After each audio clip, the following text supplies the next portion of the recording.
Romantic হবেন স্ত্রীর সাথে। বিশ্বনবী মা আয়েশার সাথে দৌড়াদৌড়ি করতেন রাতে। সহিহ হাদিস। একদিন বললেন চলো কে দৌড়াতে পারে, ওটা কে ধরতে পারে। দুইজন দৌড়, বিশ্বনবী আস্তে দৌড় দিলেন, মা আয়েশা আগে ধরে ফার্স্ট হলেন। ওমিয়া বিশ্বনবী যদি জোরসে দৌড় দেয়, পৃথিবীর কোনো পালোয়ান নবীর সাথে দৌড়ায় পারে? ইচ্ছা করে জিতায় দিলেন, ইচ্ছা করে। মা আয়েশা খুব খুশি। বিশ্বনবী চাইলেন একটু খুশি হোক, জিতায় দিলাম আর কি, সমস্যা কি। তার 7 বছর পরের ঘটনা। মা আয়েশা একটু মোটা হয়ে গেছে, আবার বললেন রাতে, আয়েশা চলো আজকেও দৌড় দৌড় খেলি, মদিনায় তো সবাই ঘুমায়। মা আয়েশা মহা খুশি, ভাবছে ওই দিনও হারাইছে, আজকেও হারাবে। বিশ্বনবী মনে মনে বলে আজকে নো চান্স, আজকে চান্স দিব না।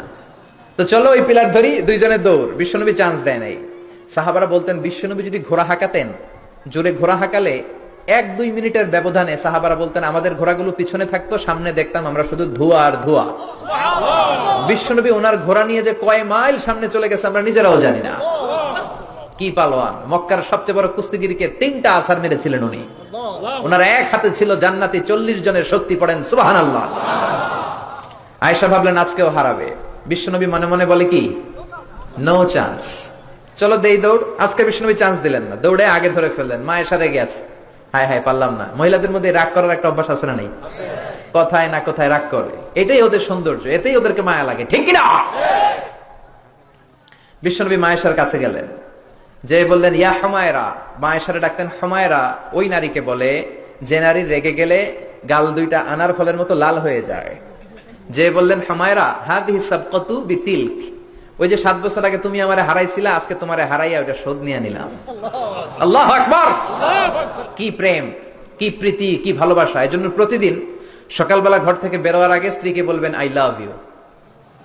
কি বলবেন? বলবেন না?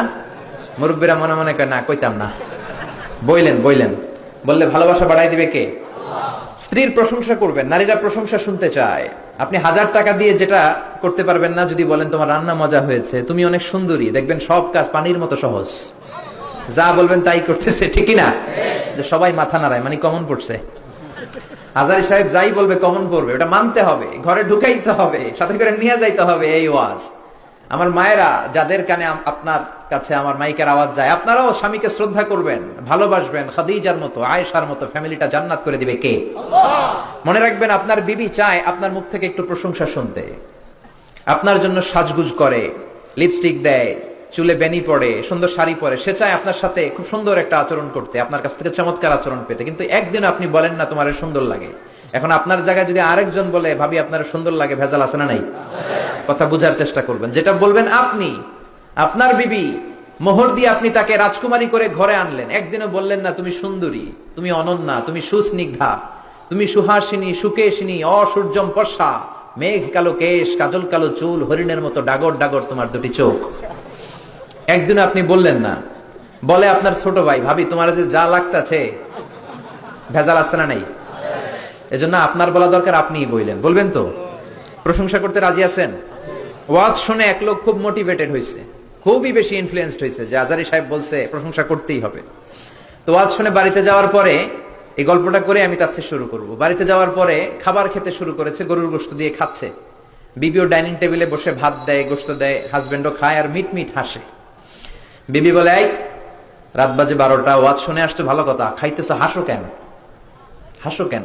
খবরদার বউয়ের সামনে কখনো মিটি মিটি হাসবেন না, ভেজাল আছে। হাসো কেন? স্বামী বলে হাসি কারণ হচ্ছে তোমার গরুর গোশতটা আজকে এত মজা হয়েছে না, আমার জীবনে এত মজার গরুর গোশত কোনোদিন খাই নাই।